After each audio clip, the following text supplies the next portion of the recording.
There we go. Hello?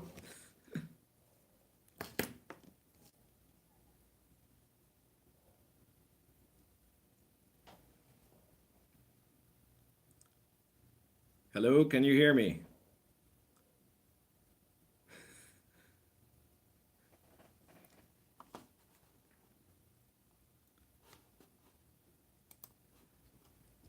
All right, great.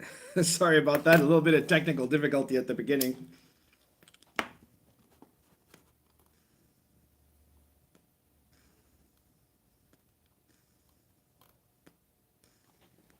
All right, good. We'll see. We'll see how the internet connection holds out down here. But all right, we're good for the beginning, I guess.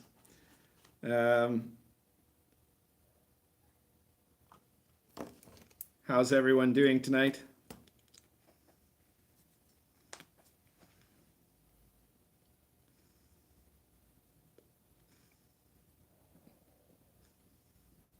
I think you guys got a glance of my gloves. As you can see, the weather's gotten chilly here. It's autumn.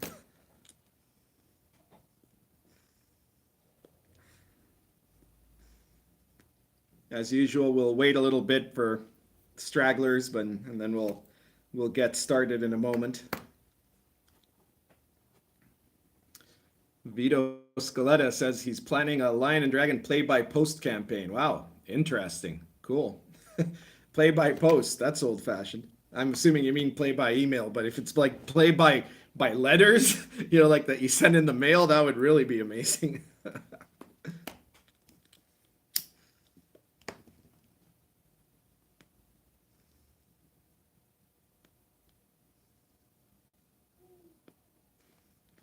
Conan Burns says, I scheduled my live talk an hour before a 5 Torches Deep game. I have no idea what 5 Torches Deep is, so there we are. Oh, play by forum posts. That's great. Paul Cooper says, planning an Arrows of Indra campaign. Excellent. That's a great game. Uh-oh. Uh-oh. We've got a cat situation here. What's going on, cat? It's Chungus's sister. Meatball. What are you doing, Meatball? Could at least look at people. Oh, there we go.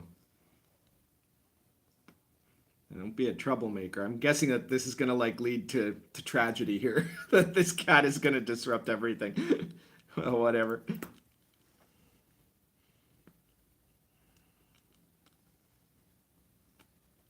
Oh, what a cute kitty. Yeah, you're a cute kitty. You can sit there. You'll probably get me more views. There'll be people coming in just to see the cat. All right. Oh, good stuff, Vito. His Lion and Dragon campaign is going to be a medieval British setting, but if the game goes well, players may venture to France and Italy. All right, so I guess I should get started. We're up to 40 people now. That's pretty good.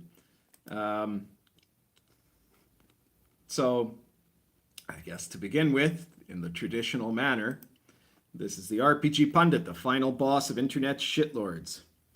And today I'm going to talk to you about a number of live topics on this Saturday night live stream that has become kind of tradition ever since my Lords of Olympus game got suspended on account of plague. Well, there's a lot of things to talk about tonight, but I guess the first one is, since people are curious about this, is it's actually been a while since there's been a new episode of Inappropriate Characters, and that was mostly because of scheduling issues, not anything else. But there's also been this last week or two a growing conflict going on among the band here of me and Venger and Grim, but mostly me and Grim. Venger's pretty much neutral in this, which is really funny because, you know, Grim Jim is famously a socialist laborite, and I'm a kind of Trumpian conservative. But that wasn't what has set us into a conflict.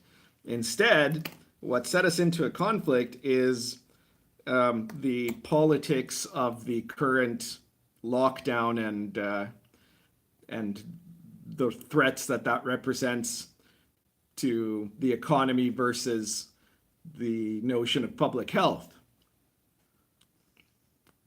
So the thing is, Grim Jim, I don't know why. I'm not going to speculate as to his motives. Who am I kidding? I'm probably going to end up speculating as to his motives here. But to begin with, Grim Jim is one of these people, like Ian Miles Chong and a few others, in the cultural libertarian camp, because he is very much a cultural libertarian. You know, Grim Jim and I had very different ends of the political spectrum, but we were in agreement about the idea of, I thought, of individual rights. You know, we certainly agree on the issue of kind of free speech and the, you know, artistic freedom and things like that. Unfortunately, he doesn't seem to share my same broader perspective on human liberty and the idea that government should be very limited in what liberties it's allowed to restrict. And coupled with this, Grim Jim is one of these guys.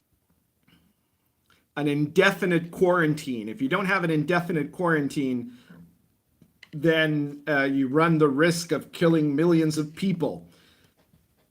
In addition, because he's a socialist, he has really, really infantile ideas about the economy. And he basically thinks that, you know, it doesn't really matter that there's going to be tremendous economic consequences, or he believes that these he thinks that these economic consequences can somehow be mitigated purely by the power of government. It doesn't matter if you have 30 or 40% unemployment. It doesn't matter if food chains collapse, because the government will just print more money. It doesn't matter if you can't get trucks to move food from one place to the other, and suddenly there's shortages everywhere, and the whole very fragile chain of food supply that we have in the modern world, at least in the modern first world, starts to collapse, because you should just be able to make more money and give that money to people to move the food. And he doesn't seem to understand how inflation will happen, hyperinflation. He doesn't know that this is a problem. You know, ironically, it's a problem that socialist countries have had for a very long time when they implement, you know, hard socialism, whether you're talking about Zimbabwe or Venezuela, right? The notion is, well, we can just make more money and give everyone money and give money to these people and nationalize things like the food infrastructure, whether it's at the level of the farmers or whether it's at the level of the transport of that food or at the end result of retail. We could just force retailers to keep food at low prices. But the problem is when you get to a point, where the food cost means that it literally becomes impossible not to sell at a loss if you've got price controls, then businesses will just shut down. And then what do? I mean, you could go like Venezuela does and arrest people who close their stores as enemies of the people or something like that, right? But like, at what level do you realize that this is all going to fall apart? It does fall apart. And, you know, I could understand at first, at the beginning of all this, when we were operating on the model that was based on a combination of media hysteria and what turned out to be very wrong statistics that were put together by Imperial College and Neil Ferguson, that someone could think these things, that you could think, well, no, we have to keep up this quarantine, even though it was ostensibly always meant to be just to flatten the curve to allow the healthcare systems to catch up, which they've done. You know, the healthcare system now is no longer overburdened. But this notion, you could still have made an argument if you believed that there could be, 10 or 20% death rates for arguing for stricter lockdowns. However, here's the thing: the model that Imperial College had set up is demonstrably wrong, and it's been proven wrong. And it was, in fact, there's errors in the coding for the models that they created by a factor of 10, right? So this is no longer the model that anybody accepts, even the people that were involved in the study, right? Not to mention that Neil Ferguson is a doofus who's gotten it wrong on many other occasions, and he himself broke quarantine to visit his mistress. So this is not a trustworthy model to follow anymore. And yet Grimm, in his arguments with me, wants to pretend that that's still the reality, and we know it's not. And he wants to pretend that if you end the lockdowns, then you're going to have this chaos of reinfection that's going to cause terrible problems. And we know that that's not the case. And you know why we know? Because there's models that have shown how that doesn't happen. For example, me, okay? I live in a country, maybe some of you don't know this. Do you guys know how many days I've been in lockdown since all this started? How many days I've been in lockdown? 0. I've had 0 days in lockdown. And that's because my country, whoa, okay, we had a little bit of an accent there. It wasn't the fault of the cat, ironically. There we go. My country didn't do a lockdown. They looked at the situation and decided that they were going to go another path. And so there was never, ever a lockdown here. There was the cancellation of large-scale events like concerts and deal down here. So those were the hard measures they took. And then the soft measures that they took are things like strongly encouraging people not to go out and meet in large groups, suggesting that people stay home as much as possible. Later on, they started advising everyone wear face masks, and those things are being done, right? And it's turned out to work really well. In the R rate in this country, in Uruguay, is 0.74, which means that the virus is sharply declining, right? In the last few days, there have been an average of three or four new cases a day, right? And it's been single digits for the most part this whole past month. And out of 700 confirmed cases in the country, there's now only, I think, about 130 that are not considered done, right? Not considered recovered. Where you can see a process of what protocols you need to do to control the virus, and it doesn't require a lockdown. And so he's talking to a guy who is living in a place that proves him wrong, and yet he's still insisting on this. Now, that's all fine. I would be perfectly happy to agree to disagree with Grim Jim on this, and to continue to argue with him about it.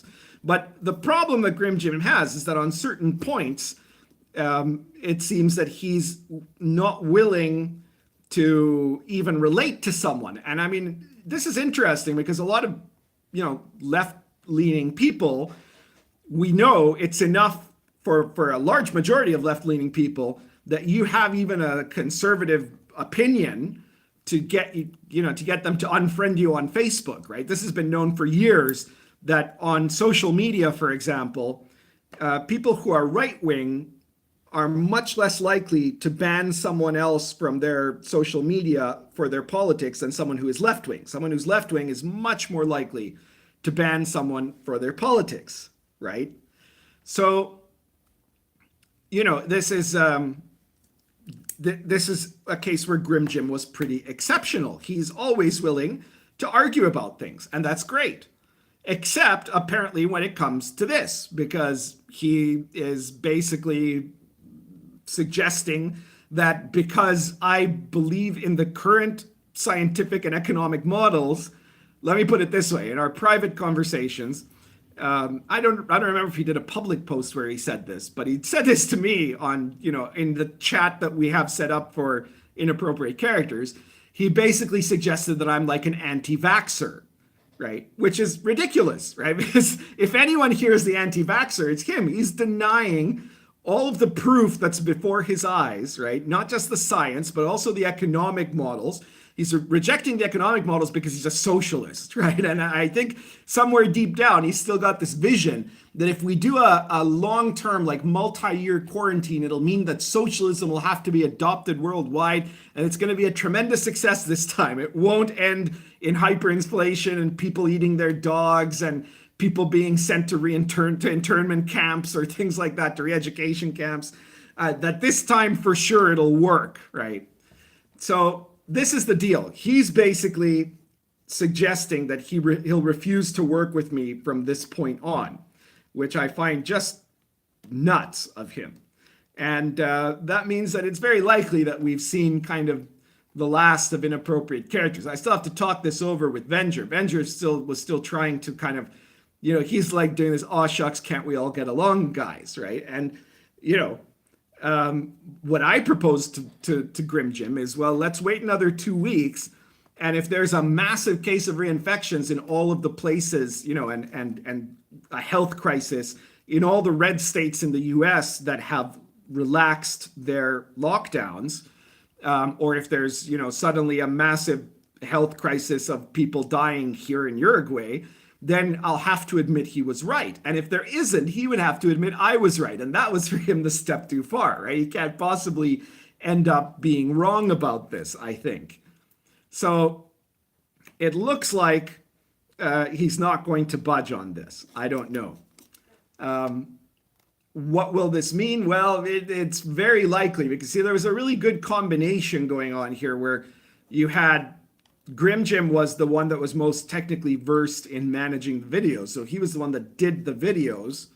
And Venger was the one that handled the Patreon. And I was kind of, the showrunner. And this was working out very nicely. Now, we don't know what's going to happen, but it doesn't look good. Let me take a look at some of your comments here, because I've been talking without checking your comments. I'll see what it has to say here. Paul Cooper says, "Make nice with Grim Jim." Well, you guys have got to go tell Grim Jim to make nice with me. He's the one that wants to quit. I'm not the one that wants to quit, My cat's not Yoko Ono or something, like he's the one that wants to leave. Jed Gossick said, "Grim Jim and I had a falling out a few weeks ago because of the same nonsense. No doubt he thinks he's some noble genius and we're all morons." Kevin the Jordy says, "Grim is all about free movement, except when there's a second flu season." Yeah, really. Robbie Mack says, "Very odd for a libertarian to throw the Constitution out the window." Well, Grim Jim's British, so it wouldn't be the British have an unwritten constitution, so we're not talking about the US Constitution, but the British have the strongest historic tradition of liberties. Now, mind you, these have been very, very badly eroded in the last few years, right? Things like freedom of speech have been just brutally attacked in England. But Grim Jim is one of the people who has been very upset about that happening. And so you would think that he would be very wary of anything that led to even more authority being granted to the government to repress the British population. Sam Riza says, "We need to open up the economy. There are 261 million people in Africa that import food and export oil and minerals. No one's buying, and if they run out of money, they'll starve." Well, yeah, that's a very real problem. I tried to argue this with Grim Jim, that there are estimates now, not by some right-wing lunatics or something like that, but by the United Nations, that something around 250 million people could die from starvation as a long-term result of the economic damage of this crisis, if things aren't done. And the only way that this is fixed, this can't be fixed by printing more money. This can only be fixed by encouraging commerce, right? It's the only way. So, what's he going to do about it? He's just pretending that that's just a money tree we'll take care of it, or that Jeremy Corbyn's gonna pull 3 trillion pounds out of his ass and everything will be all right. There won't be massive inflation because of that. Aspie Snow says, I used to be kind of socialist up till last year. Now I'm totally for Trump. Well, very good, man. Vito Scaletta says he's terrified by the virus. Well, to be fair, there's a lot of people that can feel right about being terrified by that, right? Because there are people who are more vulnerable than others. And Grimm has suggested that he has certain health issues that makes him more vulnerable and make a lot of people he cares about more vulnerable. And that's understandable. And of course, what that means is that there's a certain part of the population, when you restart the economy, that part have to be taken care of and protected. And that makes perfect sense.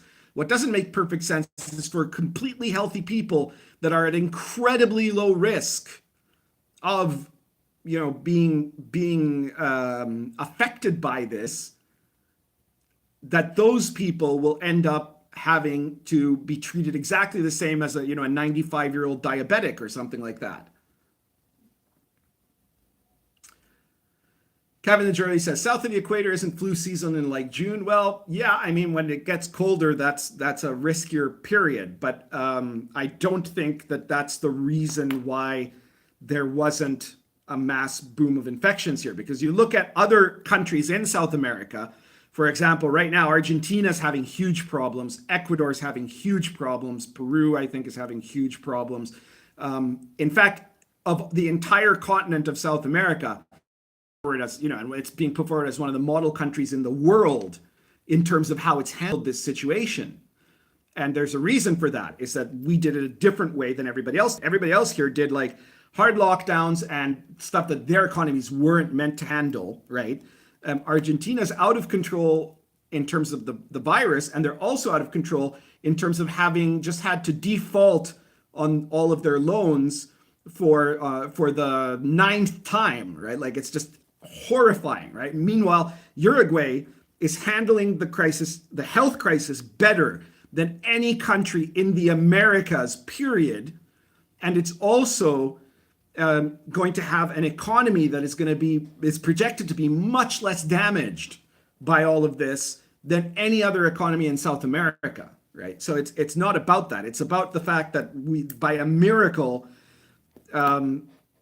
as of the middle of March, I think it was in the first week or the second week of March, a newly elected government took power here, which was a right-wing government, replacing 15 years of the kind of socialist coalition government. And this government said, no, we're not going to screw over the economy. We're going to find another way to do this. And their way worked. And it was a combination of stopping large-scale activities and of trusting people, trusting the populace while maintaining the economic system, right? And that worked really well. Also, I'll mention that they did mass testing, right? Like they're testing like 1,000 tests a day, which for a third world country is huge. And considering that the whole population is only, 3.4 million people, that means that you're getting to, now there's been like, I think we're over the 1% mark of percentage of the total population who have been tested, right? So these tests are accurate, because there are other countries that are fudging the numbers. We know that there's other countries that if you look at it on on the graph of what they're reporting, it looks like they're fine, like China, right? And a lot of other places. But in fact, or, Cuba, right? And in fact, we know that a lot of these countries, their stats just can't be trusted, but this country's can be, right? Like, it's completely open. And it's very clear that they're doing everything just right, because they're doing mass testing, but intelligent testing. They're not just randomly testing people. What they're doing is, if someone is potentially exposed, they'll test that person. If that person's positive, they'll test everybody that person can name or can point out that they've interacted with in the last 2 weeks. And that's how they're doing it. And it's really, really clever. Fred Daniel says there's lots of be very afraid talk here, fear of the economic collapse sparring with the fear of the virus. Well, both of those things are scary things, undoubtedly, but the danger of economic collapse is huge only because of the lockdown, right? Like, if you you have to understand that the virus is going to happen no matter what. There's no stopping the virus. What you have to do is figure out how to mitigate the virus as much as possible without causing an economic collapse. Because otherwise, if you have an economic collapse, you're also going to have the virus still, right? It's not going to go away, right? It's just going to also be part of an economic collapse that'll make things worse.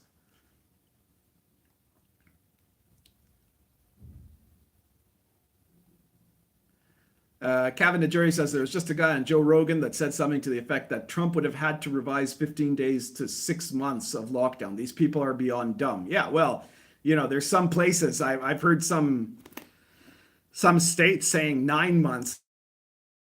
I've heard Canada, the prime minister there has demanded dictatorial emergency powers until the end of 2021, not 2020, 2021.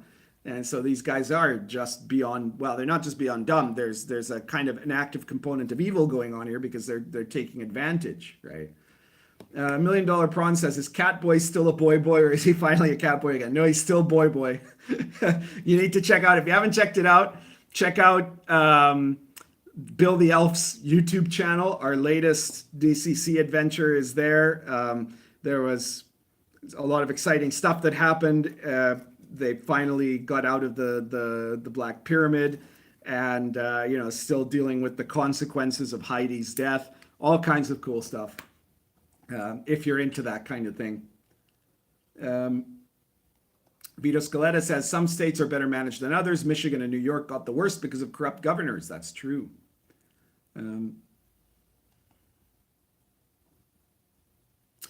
Olaf Mickley says, we're dealing with a model versus model situation. Grimm isn't really correct here, but I don't think he's arguing in bad faith. Well, I think he's either arguing from a kind of hysterical emotional panic, or he's arguing in bad faith at this point, because he knows that the model that he's using to argue with is no longer the current valid accepted model, right? That everybody else has revised the numbers to indicate that, and it's constantly being revised down. There's never been a moment where it's been revised up in terms of how lethal it is, in terms of how contagious it is. Just yesterday, they've now done a study that seems to really strongly indicate that the chance of catching the virus from, hey, no, don't knock over my book. God damn it, cat. The chance of catching the virus from objects is actually extremely low. So, that's the thing. Hey, stop it. God damn it, cat. Don't knock my book over. She's got a problem with it. She wants to be the star, I think. Anyway, sorry, I've totally lost my train of thought here. Let's go on with the comments. Olaf Mickley says, Iceland is a very small country and it's isolated, so you didn't have that problem. Yeah, that's, you got lucky. You said there were no laws enforced. Yeah, well, sure. And if you're living in a very isolated island, that works, right? Uruguay is not an island and it's not really isolated. And one of the big worries that that is currently going on is that while we can completely close off the border with Argentina, thank goodness, the border with Brazil is a land border and it's largely unprotected, right? There's very little in terms of border controls. There's constant contraband, for example, that goes through those two countries, mostly from Brazil to Uruguay.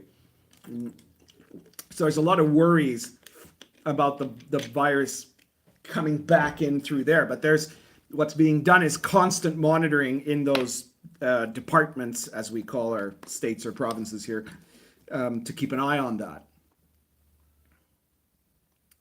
Olaf Mickley says, Grim Jim is 100% able to relate to people too. It's odd he can't hear. Yeah, it is. Kevin Jordy says, Grim is still grieving over Brexit. Yeah, well, this has done no good to the European Union. Let's put it that way. And yeah, it's not looking good for him in that sense. Vito says, do you think you could do a new inappropriate characters lineup without Grim Jim? Well, that's one possibility. I mean, to do that, what we'd need is one or more people who would join me and Venger. These people would have to have either, they'd have to have some kind of of a presence in terms of game design. They have to have made some kind of products. They don't have to be superstars or something, but I'd want it to be somebody who's either a game designer that, you know, has made some RPG stuff, or to be someone who is a very, very well-known, you know, social media presence in the tabletop world, right? It can't just be a rando, let's put it that way, right? And we need that person or some other person who would be able to take up kind of the technical job of actually doing the filming, because oh, damn it, I'm not having a good time right now with this. Because I, for one, have like zero knowledge of how to even do a multi-person chat, because unfortunately YouTube doesn't make that easy. You would think YouTube would desperately want to be able to do multi-person live streams within their own application and not have to bring in foreign elements, but nope, they don't, right? But it could be a possibility. That's one chance, one thing that we'll have to consider. We're going to keep everyone posted, obviously, and if we just decide to pack it in, then we'll let everyone know, right?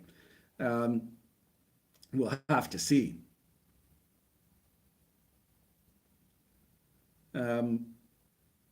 Charlotte Williams says, this quarantine has been used by socialists to try to get all their desires passed.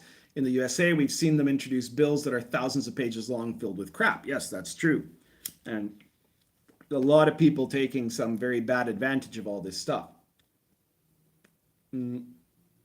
Vito says, if I were to do an inappropriate characters sans gym, I'd start out with a rotating cast of people in the OSR or RPG site regulars until you find a full-time replacement. Yeah, maybe, but again, there's the issue of who would do the filming. Because I don't think Venger knows how to do it. I'm a complete technical I'm completely technically illiterate, as you can see by the high quality of my filming.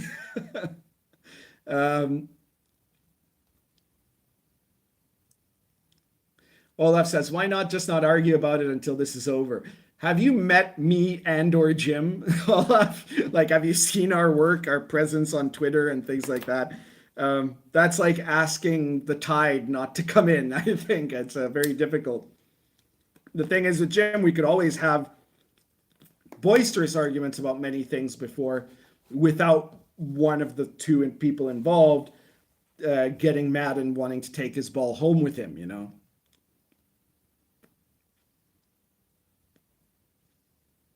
Great Cthulhu says, let's all keep it civil here and not dogpile on Jim in the chat. The man has mental health issues, the whole situation. This really seems to take a toll on his nerves and happiness. Yeah, well, I'm well aware of that. I sympathize with that. I know that he has things that he deals with. I trust that he's doing his best to deal with it. And I mean, honestly, if it's the best thing for his mental health not to associate with inappropriate characters, if that was what he was saying, I would understand.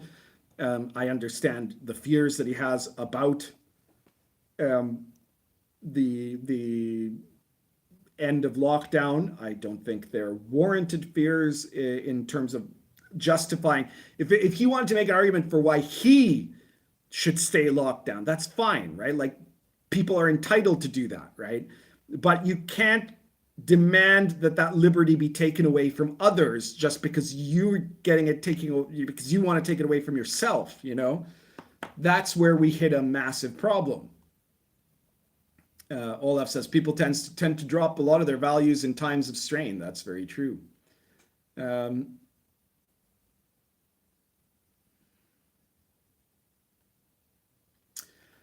Kevin and Jerry says, so many people have been removed from being able to make money without having a ton of it already. At this point, the US UBI is just inevitable. Well, I don't think that's true. I think if anything, you're going to see that this kind of means the end of the UBI theory, because you've seen how cripplingly expensive it is to provide $600 per person for a month, you know, and it just, this is not a model that works. The only model that works is for people to work, right? For everybody who can work to work. And that's how it has to go.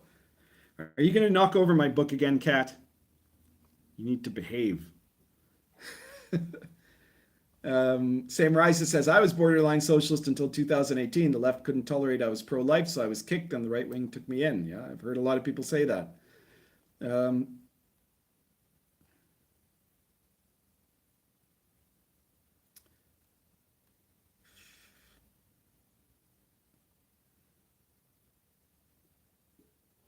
Frank Blagwich says Brexit and the election of Boris hit Grim hard. He unfortunately seems to want to isolate himself more.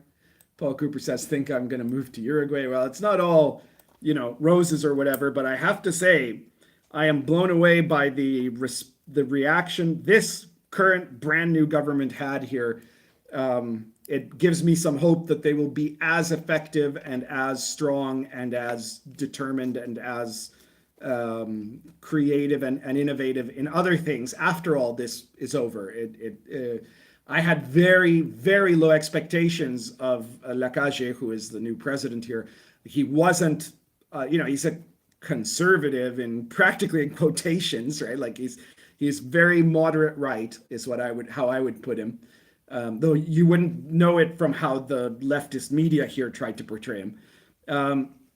But he was definitely not running as some kind of Bolsonaro or something like that. That wasn't his deal, and yet he has utterly surprised me in how strongly he stood up, because of course all of the socialist coalition that are now the opposition party were all demanding total lockdowns. They were demanding the suspension of all kinds of things, and they were demanding that the economic response be massive taxation. And so finally the president said, well, okay, if you're right, we do have to raise taxes somewhere to pay for this, so I'm going to impose a 20% tax on the highest earning public employees, right? Any public employee that earns more than $2,000 a month is going to have 20% of their salaries cut. And I thought that was just the most badass thing. Like, could you imagine if Trump tried to do that in the US, right? That all high earning public servants get a 20% tax on their public servants, incomes, their salaries, to help with the crisis. It's just so badass. I loved it. It was just amazing. That was the moment I said, holy crap, this guy is going to blow away my expectations for him. Same as says, Russia's screwing with the numbers. Yeah, they are definitely, unquestionably doing so. Someone asks just here, what type of government does Uruguay have, and is it in the UN? Uruguay is a republic, a democratic, a democratic republic, I guess you'd say. Its current government is now conservative after 15 years of being run by a semi to mostly incompetent but not totally evil socialist coalition. And yes, it is part of the UN. $1 Million Prawn says the cat is a story gamer knocking over lion and dragon. I think the cat's just an attention whore. To anyone with enough stress for enough time. Yeah, well, I hope that it is something that is a product of stress. I hope that if as the crisis passes, he's able to change his perspective on it. I don't know. Aspie Snow says, I'm staying for the cat now. Well, the cat is napping now, so I don't know how much more excitement we're going to see there, but I guess she might wake up. Kevin DeJordy says, the economy doesn't care about Grimm's feelings. Yeah, exactly.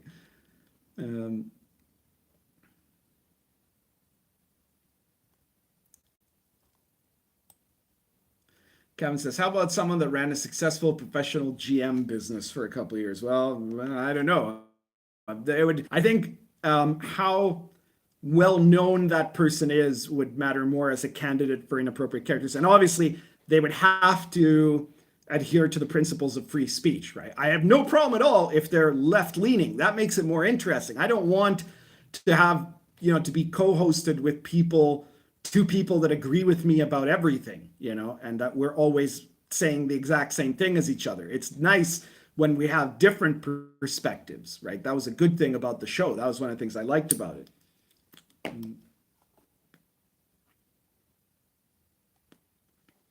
Olaf says, I could see someone nuts like Sargon and Sargon the cat ending up on the show. he's into D&D and has video editing skills and he's British, so he could just pretend to be Grim. Well, I mean, I if any of you know Sargon and you want to ask him if he feels like, becoming our co-host, please do, because I think that would probably, multiply our typical views by, 100-fold. So that would be great. I don't think it's too likely, but if he's into it, he would be very welcome aboard. We'd have some very interesting conversations, I'm sure. Unscripted Unchained says, isn't Mike Merles looking for a job? Well, no, he isn't. And that's going to be another topic that we're going to touch in here in a moment. Martin Tupley says, Zach Smith. Well, Zach Smith isn't really pro free speech, is he?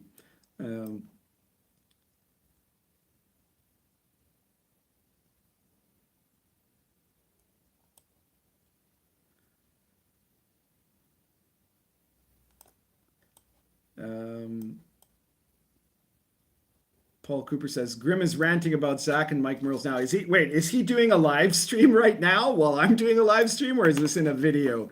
Because that's really fucking funny if he's trying to do a competing live stream right now.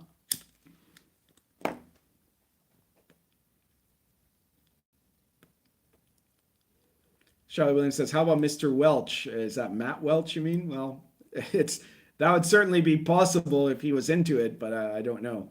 Olaf says, oh no, okay, so it was just a video Grim did a few hours ago. Well, I'm that's okay then. I guess it's time to switch topics here. So I guess we'll go on to the topic of Mike Merles, since someone brought it up. I'm not going on the order that I was originally planning, but that's fine. I was actually going to start by talking about Star Adventure. I will talk a bit about Star Adventure in a second, but I want to point out Star Adventure, my brand new space opera OSR RPG, which you can find a link to in the description below. It has been tremendously successful, as of some of you probably watched the previous live stream where I talked all about it.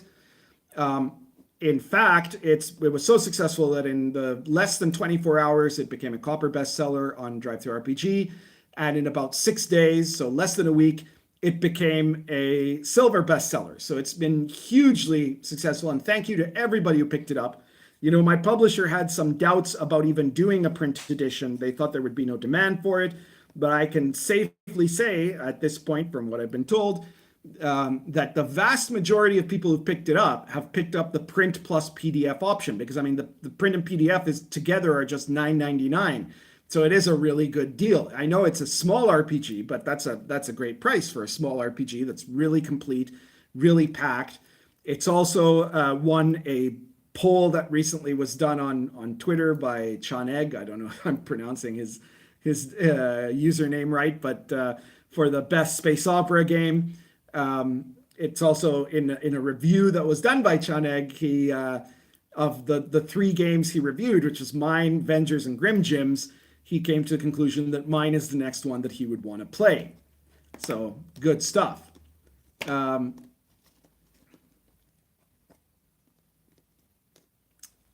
Anyway, yeah, so be sure, if you haven't already picked it up, to check out Star Adventure. It's a tightly designed space opera RPG that is based loosely on Lion and Dragon, but it's done for the 70s space opera style. Charlie Williams says, Mr. Welch is the Welcome to Mystara guy I recommended you a while ago. Geez, I still haven't looked at that. I bookmarked it and everything, and then it just keeps slipping my mind. But I'm going to do that. I'm going to check it out.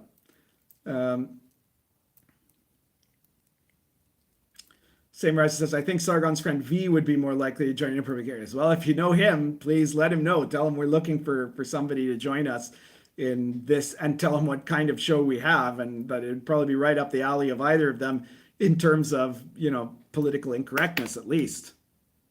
You're going to knock over my book again, aren't you, you little bastard? These cats. If they didn't raise my viewer rates, well, anyway. Going on to talk about Mike Mearls. There was some news a little while ago when it was announced that, in fact, Mike Mearls was no longer the head of the Wizards D&D team, that he'd been replaced in that role by Ray Whittinger. I talked about that, I think, in my last live stream, if I'm not mistaken. So this was like 2 weeks ago. And that Mearls was now working on the video game section of Wizards of the Coast. And when that had happened, you had all of the SJWs, praising this result. Well, most of them, because there were quite a few of them that felt very put off by the fact that it wasn't either the current D&D writers that have strong SJW credentials, like Jeremy Crawford, that got the boss job. Even though Ray Whittinger is very much a left-wing sort of guy, he has been since the 90s. His games even reflected that. Even long before most people were making political elements in their gaming, or overtly political ones. He wrote one of the most overtly political games of the 90s, which was called Underground, sorry.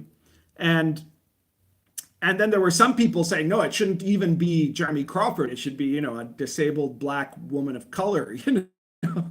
Why does it have to be a straight white male, right? I don't know if Ray Whittinger is straight. I don't know. I don't know. I have no idea if he's straight. But there was this. And but a lot of them were still happy that Mike Mearls, who to them represents in some way unforgivable crime of not obeying their every word, was out of the picture. But a couple of days ago, it came out that, in fact, Mike Mearls is now back working on D&D. He's the official word that came out is that he is splitting his time between D&D design and the video game section of Wizards of the Coast, which I found very surprising, and it's very interesting. Now, I don't have, at the moment, anyone who's sent me any inside information about this subject. But it is really curious what has happened, because, mitigate the fanatical SJW anti-Mike Mearls crowd. But now they've brought him back. So clearly it's not that. That's not exactly what's happened there. So something else is going on. And there's two possibilities, really, as far as why is Mearls back on the D&D team now. He's not the boss anymore, and it sounds as though they've given this position of kind of like advisor at large or something like that. I'm not sure, but that sure is what it sounds like, if he's like, doing a bit of this and a bit of that. Undoubtedly, though, he's still working for Wizards, and he's still, it's still worth his while to be there. I'm assuming that this change didn't come with a reduction in wage or anything like that, right? I think, unless he switched to part-time or something, but I don't think that's the case. So the two possibilities I see in terms of how this relates to SJW demands about Mike Mearls is that either Wizards is just, grossly inept and incompetent and have no idea what they're doing, and so they're switching back and forth from one idea to another, which is possible, or that they've actually decided in some way that they really don't have to listen to this tiny crowd of fanatical SJWs, most of whom despise D&D anyways, and wouldn't and wouldn't keep playing it. This cat is now my book is leaning more against the cat than anything. Jesus Christ. Anyway,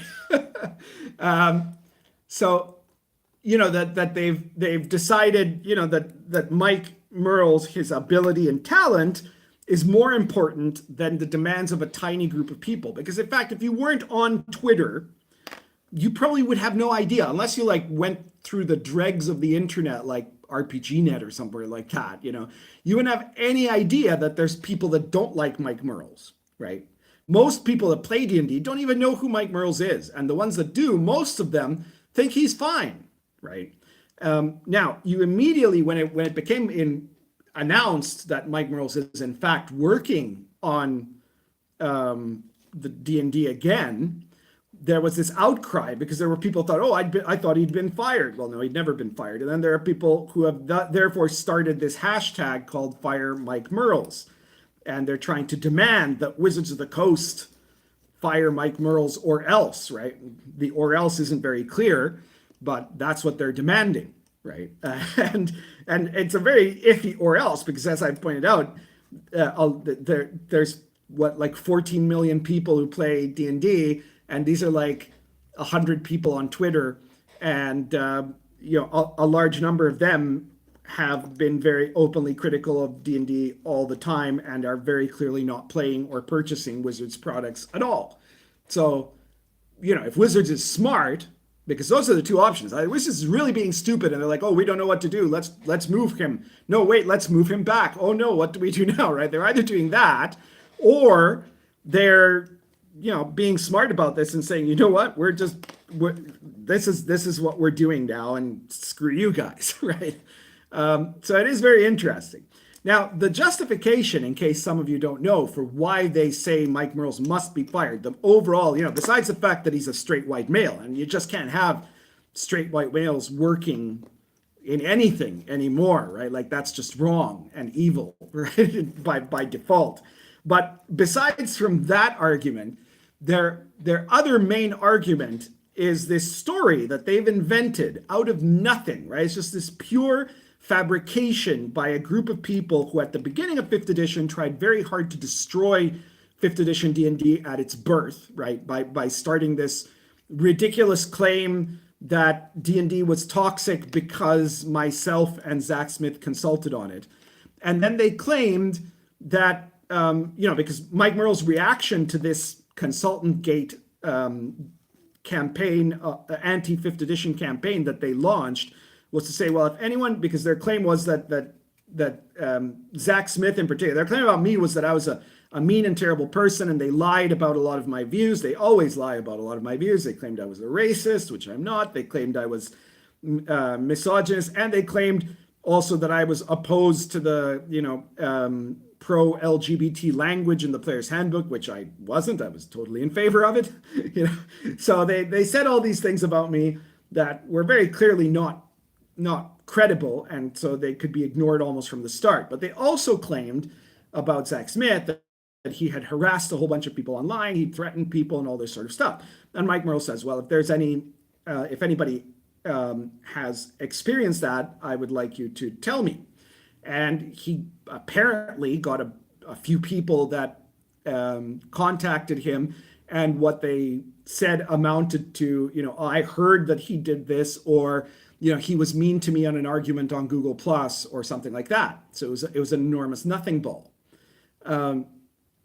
And he went on to say, well, we found nothing that it really justifies this, so we're going to ignore it. And from that moment on, they tried to dedicate themselves to destroying Mike Mearls. Now, the part that they started to almost immediately lie about was the claim that when Mike Mearls got these complaints, he told Zach and or myself the list. He gave the list of all the people who had complained to us or to Zach, right? And listen, I was there. I was one of the consultants on 5th edition. I can absolutely tell you that this is not true, at least that I have no knowledge of it being true, and I can't believe that it is true, because I was in the room, so to say, even though it was a virtual room, right? At the time that this Consultant Gate thing was happening, there was a 3-part email chain between myself, Zach, and Mike Mearls talking about this situation.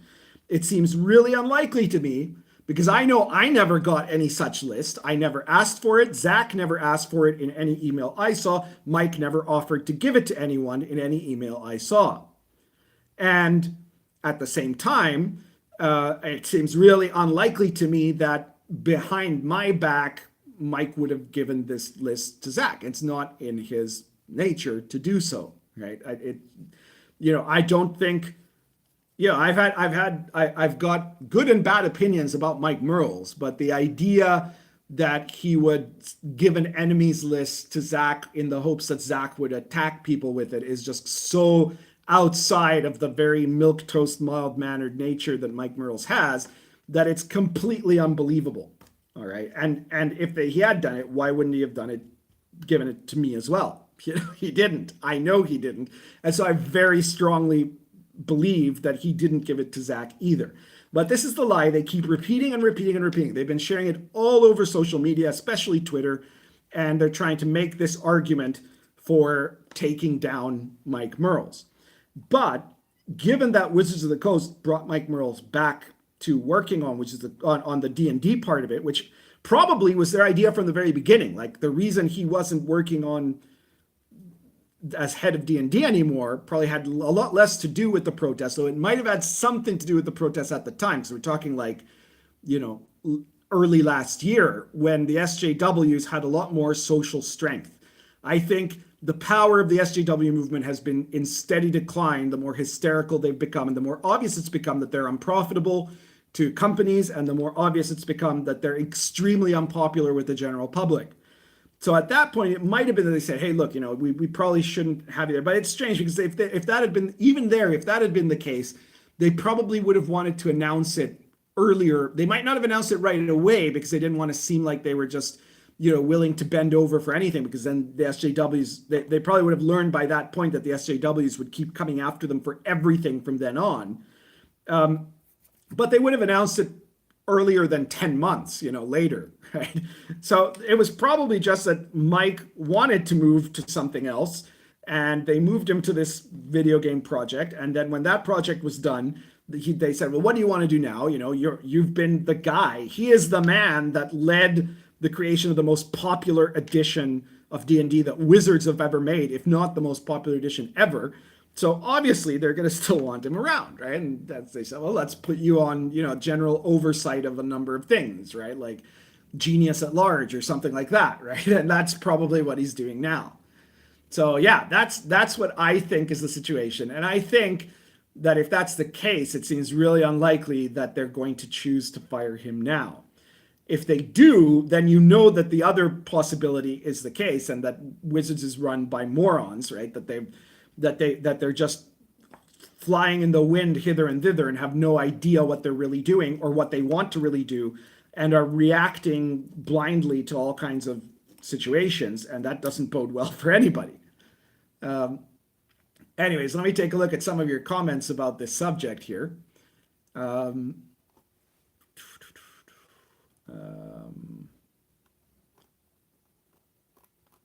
Where are we here?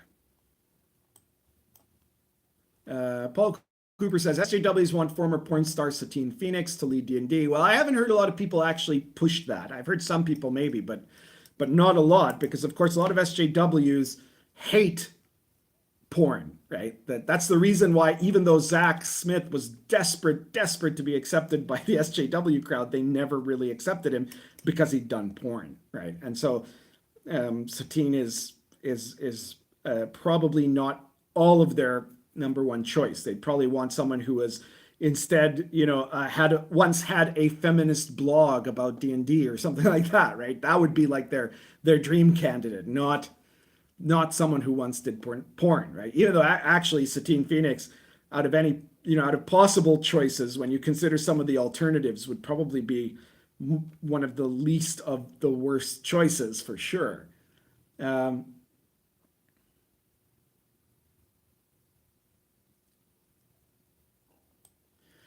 Olaf says, it's possible Mike Mearls just didn't want to be in charge and wanted to work on the video games specifically and not for controversy reasons. Yes, I think that's increasingly the most likely situation. I always thought that was it, but I'm starting to think that was really it. Kevin DeJury says, one day we'll get Pundit a book stand. Well, I'm using, it's a router, but it's actually got a little stand on it, and it, holds up my books anytime that my cats aren't there. So it's really just, if I had a book stand, the cat would just knock over the book stand. You know how cats are.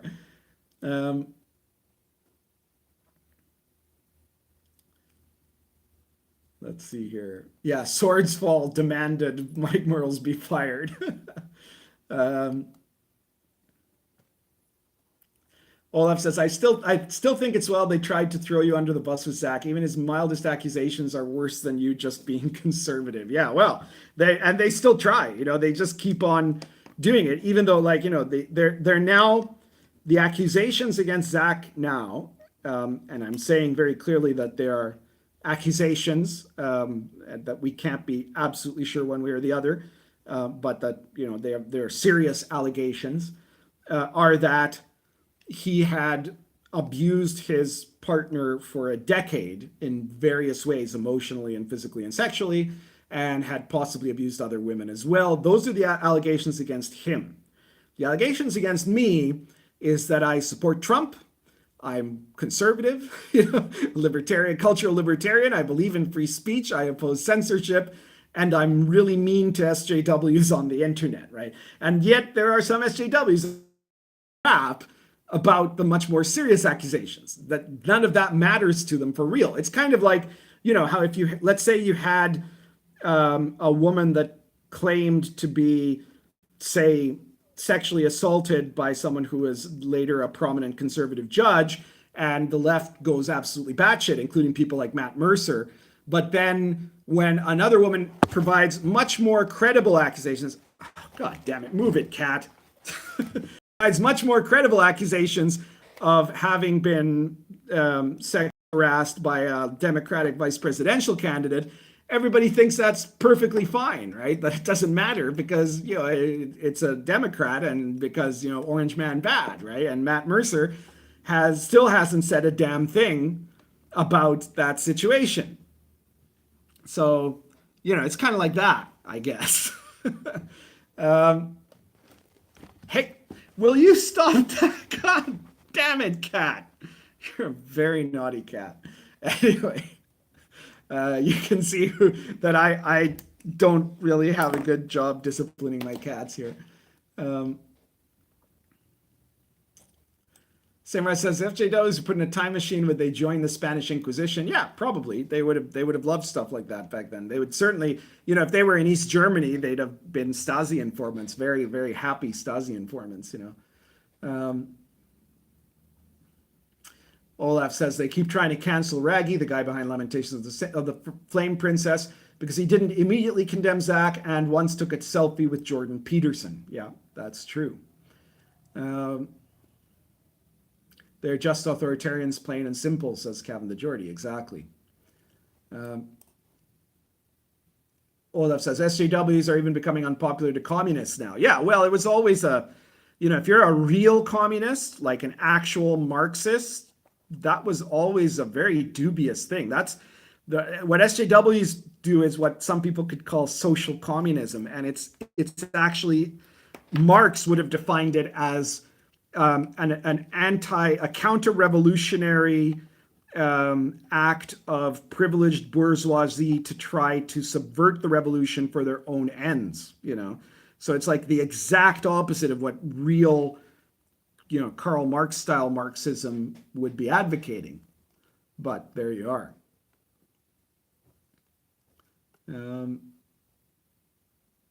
Vito Scaletta says, do you think Wizards of the Coast will be working on a new edition in the near future? I don't know if we'll see 6e yet, but I wouldn't be surprised if we see a D&D 5.5. Well, I talked about this a little bit last live stream. I think it would be a grave, grave error on their part. But now that Mike Merles isn't in charge, and Ray Winninger is there and probably wants to make some kind of an impact, the chances have gone up. But it's super risky for Wizards to do anything like that. Because right now, one of the things about 5th edition is it was designed to be much more evergreen than 3rd or 3.5 ever were, in that there's been an attempt in the publishing to minimize the rules bloat, which is really what ends up crushing the system and requiring to remake a new edition because the rules just become too unwieldy. And that hasn't really happened with 5th edition. And there's no reason that it has to if they continue in the same model.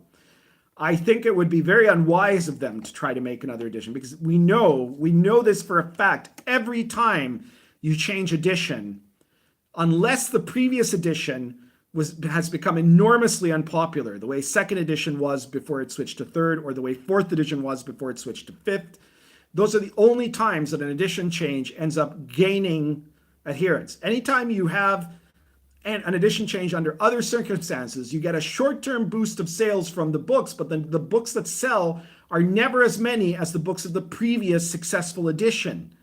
So you end up in the long term losing customers every time you do it. It would be a very bad idea. So yeah, it would not be wise of them to do it.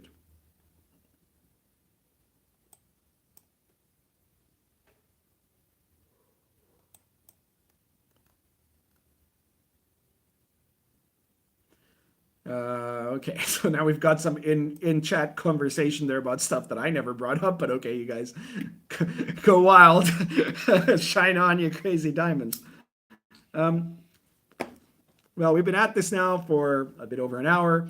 Not sure if I'm going to get to cover all the topics I was planning to cover, but we'll see. I hope I don't run out of battery before that happens anyway. Well, let's talk a little bit more about Star Adventurer. I pointed out a little while ago that Star Adventurer has, since it's come out in the last weeks, it has sold fantastically well. It's been really well received. Everybody who's played it or who's gotten it has been ebullient about it. I've gotten tons of pictures of people showing me their books when they arrive. People who've been talking about the campaigns they're going to run with it. I'm really, really happy about that. Really, really grateful for everyone who's bought their stuff about the game in a way, and it's had some really, really good, that's really great. I'm really, really happy about that. And people are starting to work out their own campaigns. And I've had some people asking me what kind of campaign I've been running, because I ran, obviously, a campaign to playtest Star Adventure. And the campaign that I decided to run was, in fact, a Star Wars campaign. So I've been running a Star Wars campaign that is set during the height of the Empire. So 10 years after the Emperor takes power, which makes it like about 9 years before the first movie of the original trilogy, which means that there's really no rebellion. There isn't a rebel alliance right now. There are rebels in some planets, but there isn't a big rebel alliance. The Empire is incredibly powerful. And then all the other bodies of note around the Empire, the corporate sector and the Hutts and people like that, are not nice people either, right? And the player characters are a group of people that have gotten themselves in trouble with the Empire, and that in the process of trying to escape from the Empire end up getting a very powerful ship. And they've been trying to decide what to do. In the first few sessions, we've now played more than a dozen sessions of the game. Plus, we did like a couple of prequel sessions, 2 sessions that were done before we started the campaign, when I was still working out the kinks of the basic rules. So I did that first with a couple of prequel sessions that were set on a single planet with characters that they were only going to play for those 2 sessions. That was kind of an introduction to what the setting was like. And it involved the players as like this kind of group that was trying to set up some rebellious action against growing imperial influence on that planet.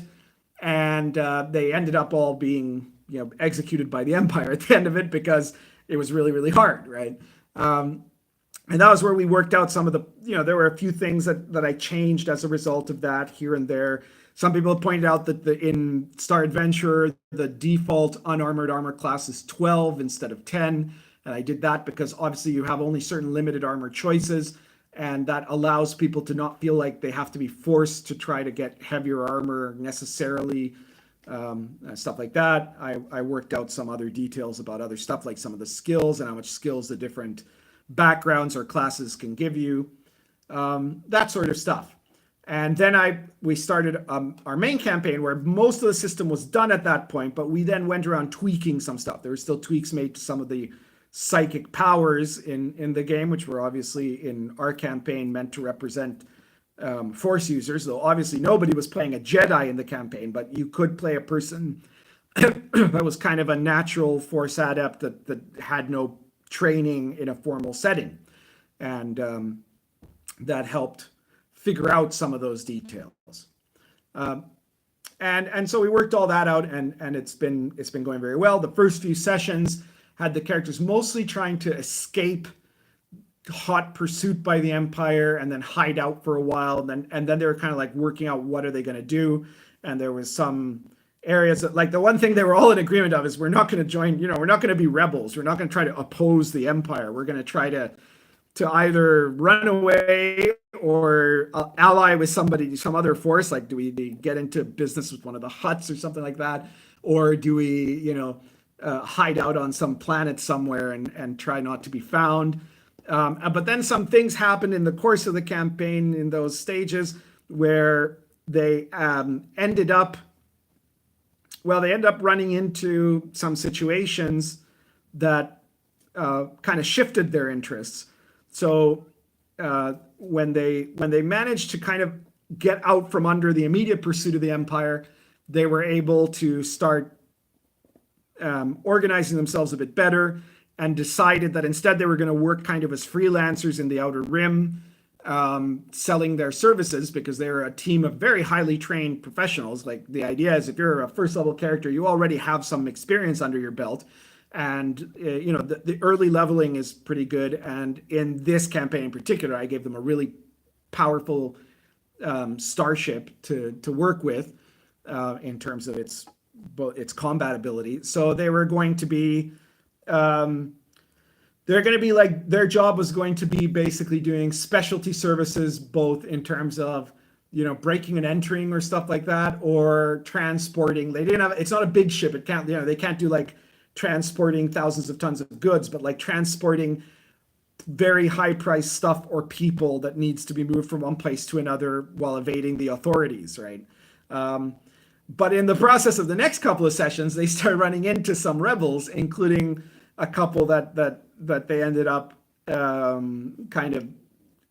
getting a good working relationship with. And then they started taking on some more jobs that they started saying, okay, well, forget this. Let's just start screwing the empire a little bit, right? Like, so they're not part of a rebel movement, but they're happily working when they can to either help certain rebel movements if they think they can do something without, putting themselves at too much risk, or ending up doing stuff that they think is going to screw over the empire's expansion if they think they can get away with it too, right? So you can kind of see this is interesting growth. And obviously my campaigns last a really long time. And I suspect this campaign is going to last at least another couple of years. It's already been going for, well, I guess it's more than 6 months. I don't know exactly how long, 6 or 8 months, something like that now.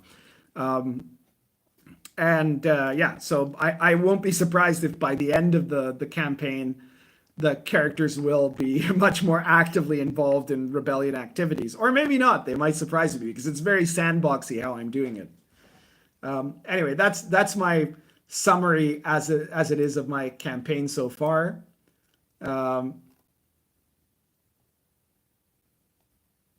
Dark Mist says, you need to make more crit tables, more brutal, more cosmic horror. Well, in Star Adventurer, there aren't exactly critical tables, but there is severe injury tables, which are an optional table that you can choose to use or not, depending on how space opera-ish you want it, right? Like whether you want a critical hit to be just a wound that might temporarily incapacitate you, or you want there to be a risk of it being something far more serious.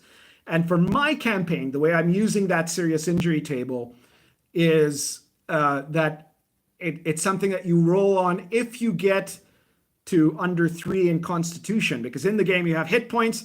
If you run out of hit points, you start taking damage directly at Constitution. If you get to 0 Constitution, then you are dead, right? So in the campaign, I'm using the serious injury tables, not anytime you get a critical, because if you get a critical, damage goes straight to Constitution. But anytime you get to under 3 Constitution but aren't killed, right? And I'm also potentially going to use it if you're fighting someone with like some kind of very special weapon, like some kind of super heavy weapon, or a disintegrator, or a lightsaber, or something like that. As far as cosmic horror, well, that's not the space opera that I'm doing, but maybe at some point, I don't plan to make a Lovecraftian type horror RPG, but I do at some point plan on doing an RPG that is like a modern occult adventure RPG that will be that will have some weird and creepy stuff. It won't necessarily be a horror RPG in the sense that people aren't necessarily going to be victims or, like the kind of Call of Cthulhu sort of situation. It'll be more a sort of conspiracy and secret societies type of game. And that will have things that you could definitely define as cosmic horror, but that come out of the context of real occultism and not Lovecraftian mythos. So that might interest you.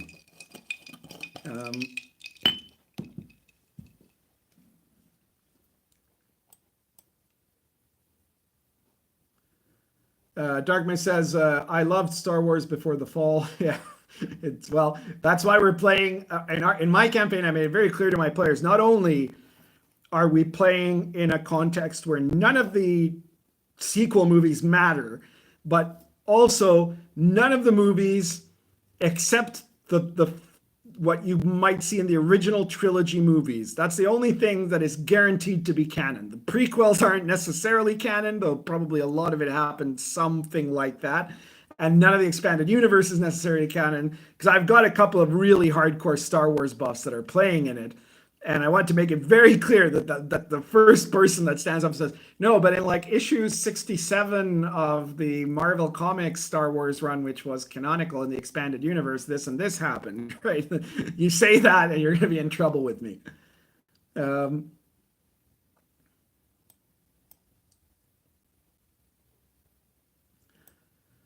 Ian Isle says, congratulations regarding Star Adventurer. Thank you very much. I hope that everybody checks it out. You can purchase it for just $9.99 for print and PDF. The PDF, I think, is $4.99 or $3.99. I forget exactly if that's all you want. But most people are taking, as I said, most people are picking up the print and PDF option, which is really great. I'm super happy to see that was something appealing. It was my idea to do it. I mostly wanted to do it whether or not it was going to sell big in print, because it was the 100th issue of RPG Pundit Presents. Technically, I mean, it's totally different than any of my regular RPG Pundit Presents issues, but it was going to be the super edition, the extra special giant-sized edition of RPG Pundit Presents at 40 pages long. And it turns out that a lot of people have really liked it. I had no idea how it was going to sell, and I'm so happy that it sold as well as it has. And that's just so far. Well, hopefully that'll keep going. So please share, later when you're done here. Don't forget to subscribe if you haven't subscribed, and please share the video everywhere. And also, if you've liked Star Adventurer, please share links to Star Adventurer with other people so that they can check it out too. I would really, really appreciate that.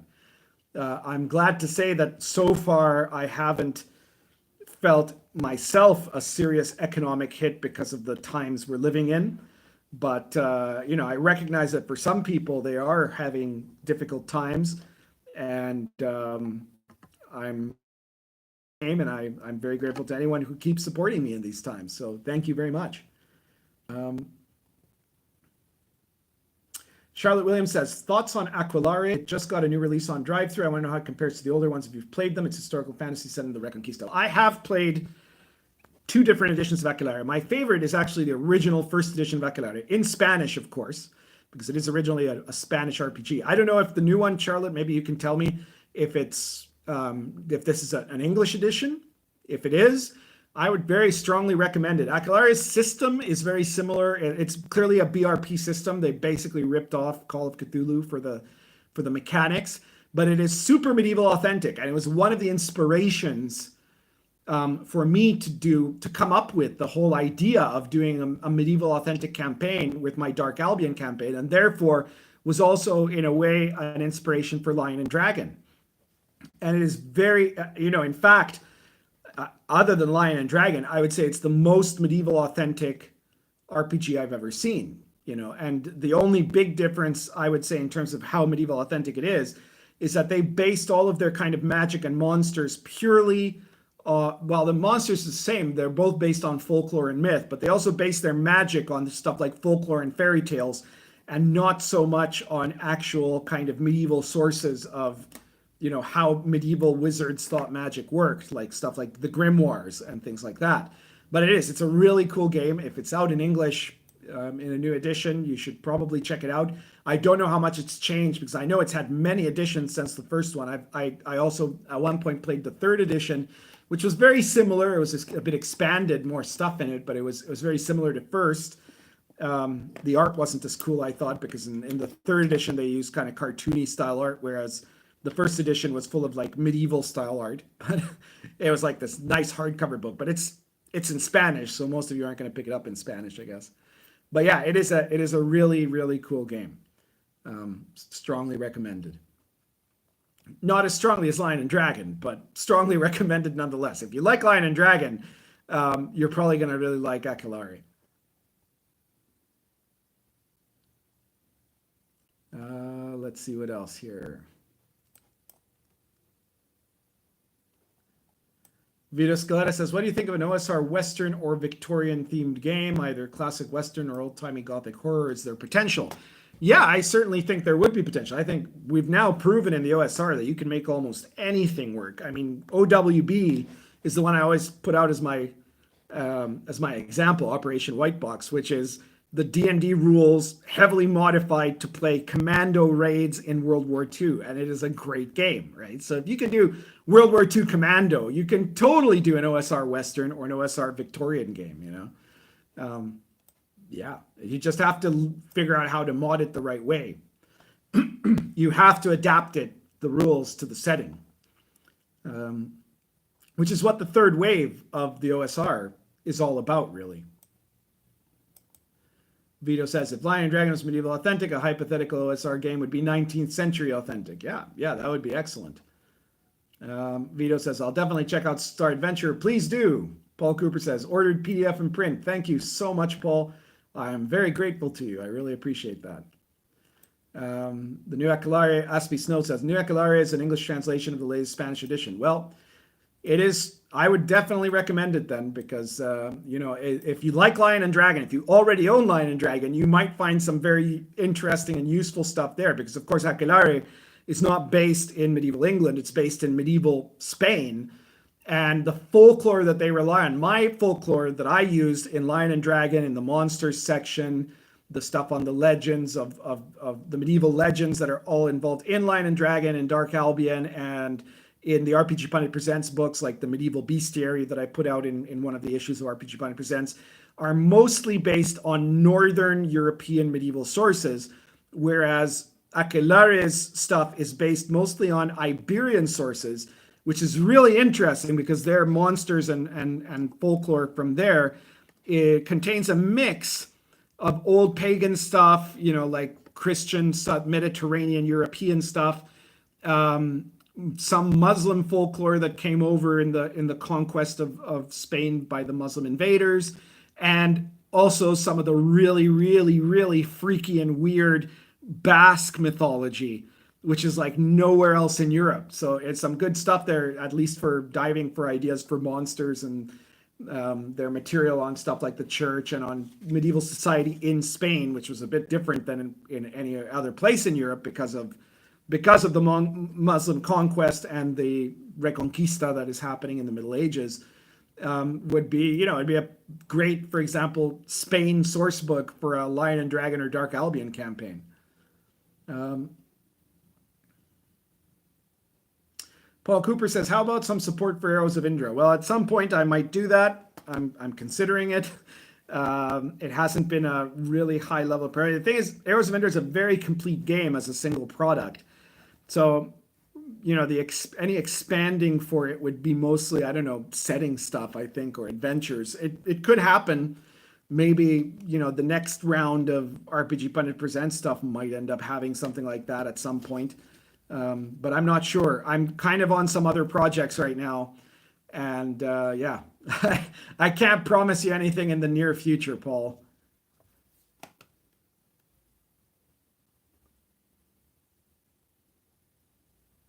Brian Ranger says, when's the Crusades game coming out? Well, it won't be a Crusades game if I do it. It'll be a Crusades source book for Lion and Dragon.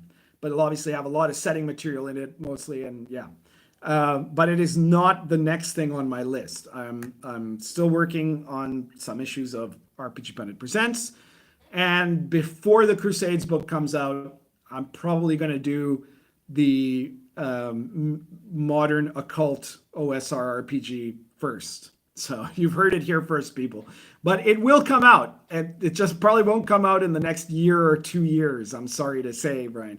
But there's also a possibility I might decide to do an anarchy book, or that I might decide to do a setting book for Star Adventure or something like that. If something comes to mind, nothing's come to mind at the moment, but basically it's not something that's coming out immediately.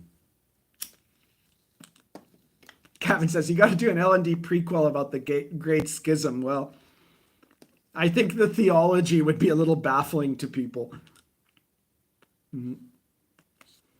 Sorry, Brian, you're going to have to wait. But when it comes out, I promise it'll be glorious just to see the reactions from some people. All right, so we're now an hour and a half in. Still got good viewing figures, though, so I guess I can go a little bit longer.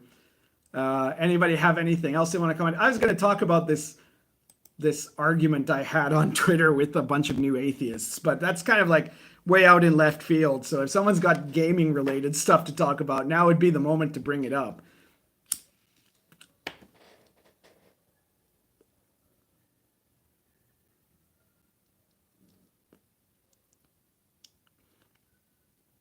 Olaf says, if his version of England worships Sol Invictus Mithra instead of Christ, I wonder what the heck people in the Middle East believe in. Well, that's what was put in Dark Albion. Lion and Dragon leaves it a lot more vague. There are occasionally references there to the Unconquered Sun, but it's because it's not setting connected. It's a lot lighter. And a lot of the RPG Pundit Presents source book directly go into Christian stuff. Like, for example, the Cult of the Saints is all about integrating the veneration of saints as a mechanic for both clerics and lay people. It's one of the RPG Pundit Presents issues, and it's explicitly and totally Christian, right? So, and again, the Unconquered Sun thing in Dark Albion was put in at the time because some of my players I felt were not going to adapt well. Like it was. And this is something I was thinking other people in gaming were going to have a problem with, which is that if they hear, oh, well, it's the medieval Catholic Church, they get a whole bunch of assumptions that aren't necessarily true based on their personal feelings about the Catholic religion or something like that, right? So I changed it when I was running the campaign, and I kept that in that way when I wrote Dark Albion. But I've decided that basically with Lion and Dragon, I would leave it much more vague and open. And it's really, it's literally the Catholic Church with the serial numbers filed off, right? And instead of Christ, I put Unconquered Sun. But it's very clearly the Catholic Church, right? It's just so that making that one tiny change made a bunch of people who otherwise would have had all kinds of weird reactions not have those weird reactions because they're like, oh, it's just a made up religion, something like that, right? So it's really quite funny that way. Paul Cooper says, have you checked out Tiny D6 system? I have not. Judd Goswick asks, what's your latest OSR game that has caught your fancy? Well, I mostly run my own OSR games these days, apart from my DCC campaign, which I've been running for the last 7 years. And if you want to see now that, because we've had some people that have been self-quarantining in that group, we've started doing an online hybrid online in-person game, and so they're being recorded now, and you can see the videos of me running DCC on the Bill the Elf channel. So look up Bill the Elf's channel and check those out if you're interested in that. I love DCC. I haven't been looking at a lot of new OSR products lately that have not been my own, and I mean, part of that is just on account of the fact that when you've dedicated yourself for the last 2 years to putting out a new OSR product each week, which was what we were doing up to the end of last year with RPG Pundit Presents, it ends up taking a lot of your time. So you don't do a lot of, just general reading. Also, I think the increase in shipping costs meant that a lot of people weren't sending me as many OSR games of theirs or products of theirs to review. So I can't say I've looked at a lot of things recently. For example, everybody's talking about this Morkborg game, and I've heard a lot of people with very good impressions of it. It seems a little bit, Zach Smithy, if you will, but a lot of people have been praising it, but I haven't had a chance to see it yet, and so I don't know. But the latest Star game that has caught my fancy is Star Adventurer, to be honest.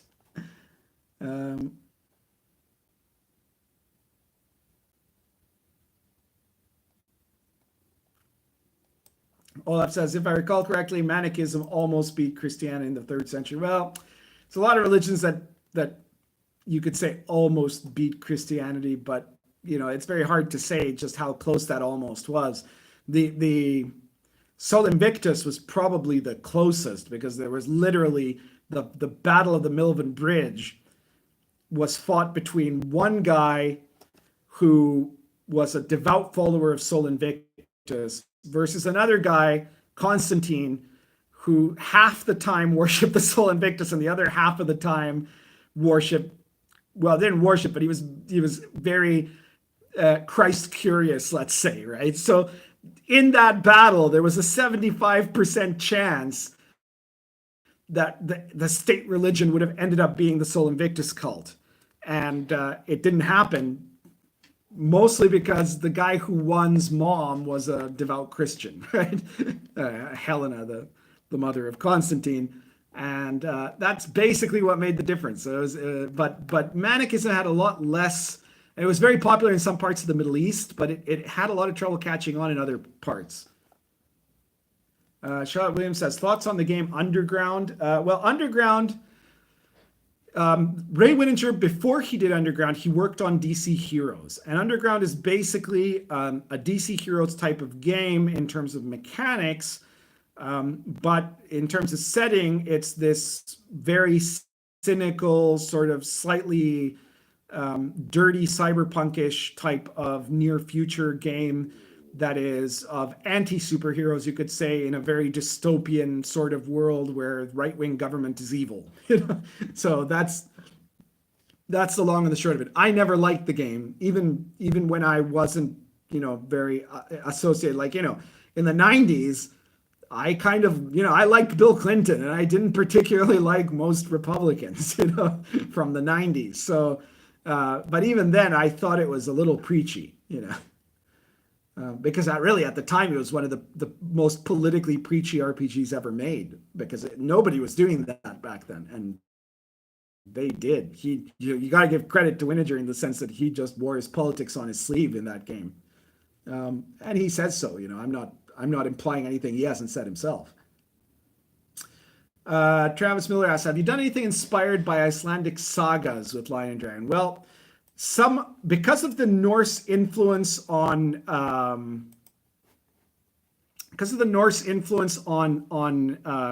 the English literature and myth, some of the monsters in Lion and Dragon are partly inspired by Norse mythology. For example, if you look at the giants and trolls as they appear in the monster section of Lion and Dragon, and some of the other monsters that appear in the medieval authentic bestiaries that have been put out for RPGPundit Presents, you have a lot of stuff that comes out of the sources in the Norse myths in general. And also in the RPGPundit Presents, I believe it hasn't come out yet, but one of the books that I've done is called the Northman Runes, or the Northman Sigils, which is going to be about an expansion on the rune magic of the Vikings, but also that remained as part of the magical tradition of Iceland until way into the Middle Ages and even the Renaissance, as no longer a real a pagan tradition, but a folk magic tradition. So there I'm going to incorporate a lot of stuff that comes out of Icelandic sources, because that's some of the best sources that are still around on how actual Norse people use the runes. So yeah, I hope that answers your question. um, what else have we got here? How would Starship Troopers play in Star Adventure? Well, Starship Troopers is somewhat harder sci-fi. It's not really space opera. I don't have for battle suits or something like that. So I don't know how well it would play, to be honest. It's not, Star Adventure is done with stuff in mind like obviously Star Wars, stuff like some of the 70s and 80s era future episodes of Doctor Who, stuff like Battlestar Galactica, Battle Beyond the Stars, all of the Star Wars knockoffs that happened. Buck Rogers would probably work really well with Star Adventurer. Flash Gordon to a certain extent, that sort of stuff. And obviously you could also do a kind of space opera-ish Star Trek, Space 1999, all of that sort of stuff, right? Like the 60s, 70s, and 80s period, non-hard sci-fi, right? It's not meant to do 2001: A Space Odyssey. It's not really meant to do Starship Troopers.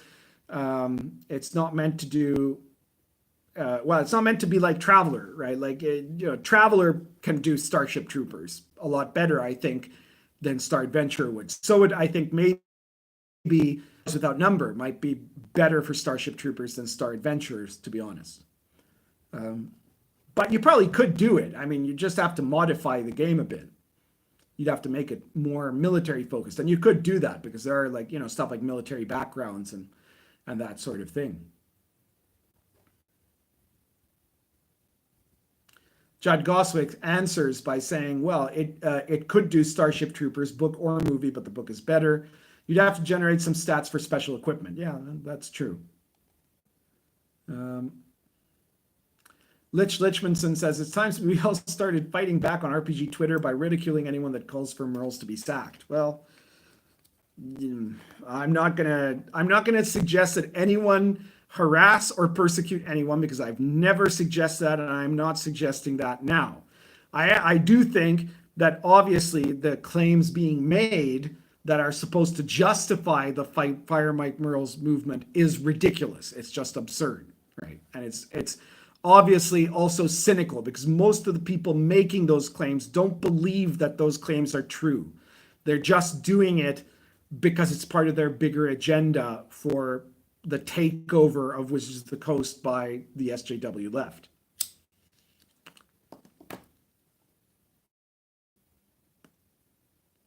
Judd Goswick says, Ray Winninger also ruined Chill with the second edition. Yeah, maybe. I don't know. I was never a big Chill fan to begin with, so I couldn't say about that. I'll take your word for it.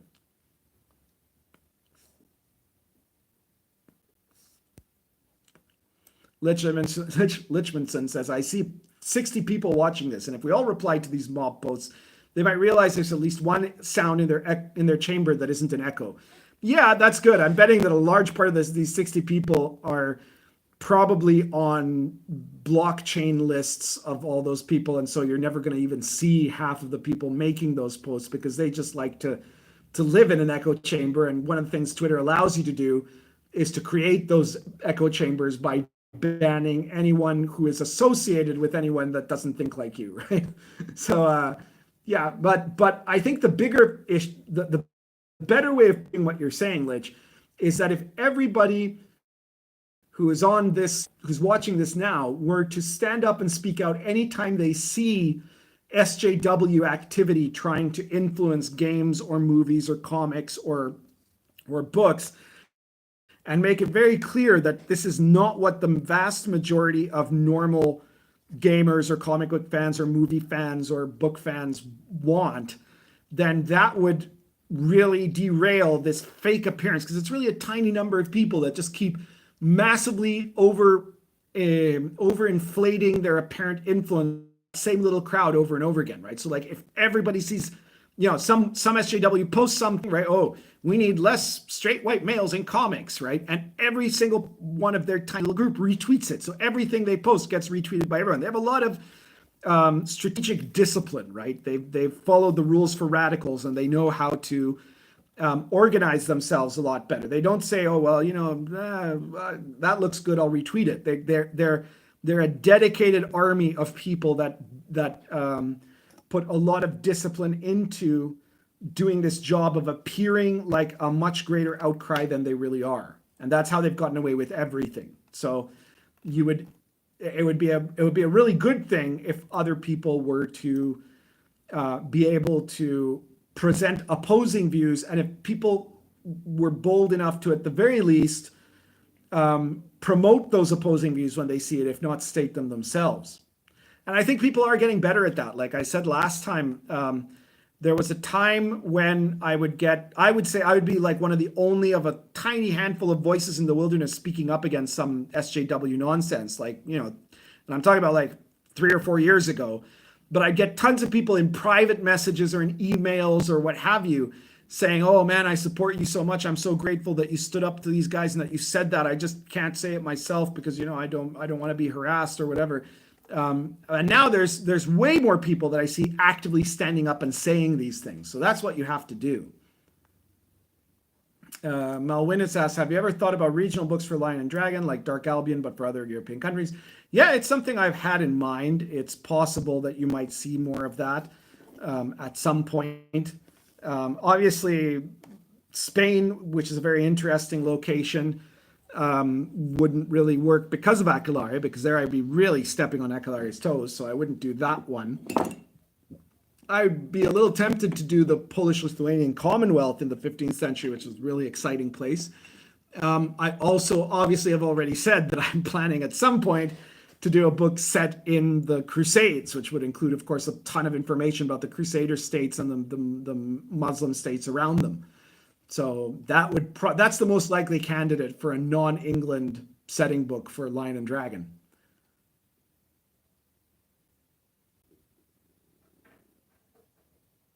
Paul Cooper asks, "Are you smoking a cigar or a pipe?" I'm smoking a pipe. I just finished this pipe, which is a Stanwell Deluxe, and I was smoking Argento Natural in it, which is an Argentinian tobacco that is actually getting really good nowadays. They've really been, they came out like I think 12, 15 years ago, and they weren't very good at all, and now they're a really high quality tobacco now.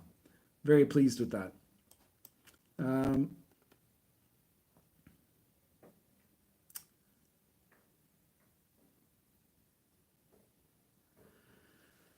Patrick Barnes says, "If you said something every time an SJW tried to influence gaming, comics, or movie, you wouldn't have time for doing anything else." Yeah, maybe that's true. There are some of us that somehow try as much as possible to find the time, but obviously not everybody can have their own YouTube channel and have a very, very active Twitter account where they're actively taking the initiative. But the point is, you've got to find ways to sometimes do more to stand up to them.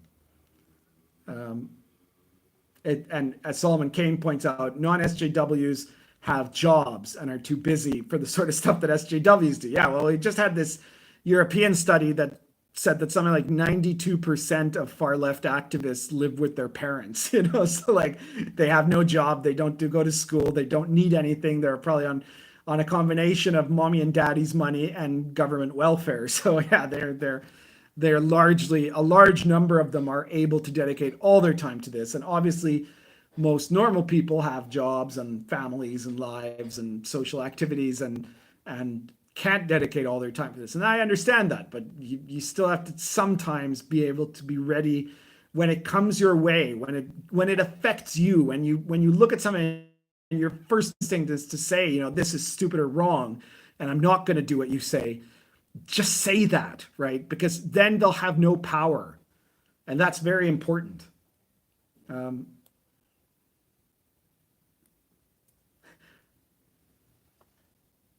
Olaf Mickley says, "And then the winged hussars arrived." I suppose that's in reference to my Polish-Lithuanian Commonwealth setting book.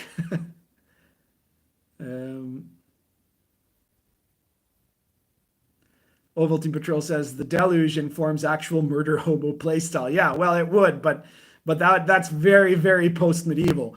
The thing that I hope would inform actual murder hobo playstyle is if I ever do a Lion and Dragon source book on the Anarchy, which was just, I mean, frankly, the really rough parts of the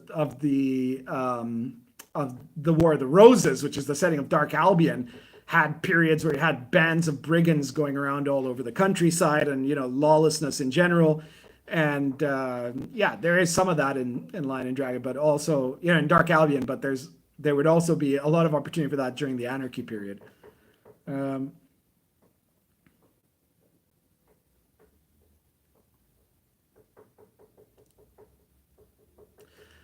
Charlotte Williams suggests, I guess in reference to my Crusade stuff, some things are set during the reign of King Baldwin. I'll have to think very hard about just when I would set it or how big a timeline it would be.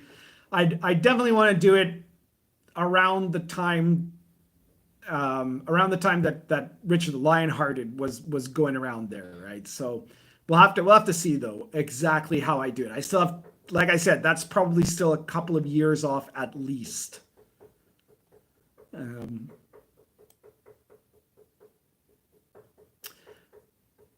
Pantalastic Nerdry says, "Hey Pundit, I'm curious to know what you think of Barbarians of Lemuria, if you've ever played it and if you enjoyed it." Well, I have never played it, but I have read it, and I did a review of it, and you can find that review on the RPG site in the reviews section, or do a search for RPG Pundit review Barbarians of Lemuria or something like that, and there you'll have my opinions on it. Charlotte Williams says, thoughts on the old DC Heroes RPG. I never liked DC Heroes, I have to say. It was just too big and too involved for my tastes, right? Like the mechanics of it. I've always had huge problems with most superhero mechanics. Either they were way too rando and not really very good at emulation, like Villains and Vigilantes, which is a really fun game, but you have to actively kind of force it to be superhero-ish, right? And not just like a combat game. And same thing with what was the name of the Palladium superhero game? Heroes Unlimited.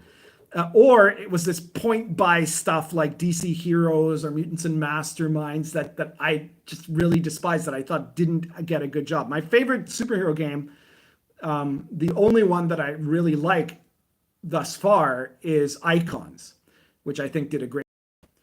I hate to tell you people, but unfortunately I'm at 5% battery. So I think I have to say goodnight to you all.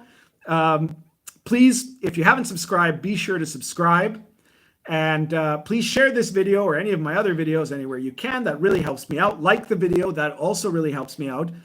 And if you want to support me, you can check me out on I've got Patreon and a PayPal link if you would just want to throw money at me. But what I would suggest is you check out my products like Lion and Dragon, Dark Albion,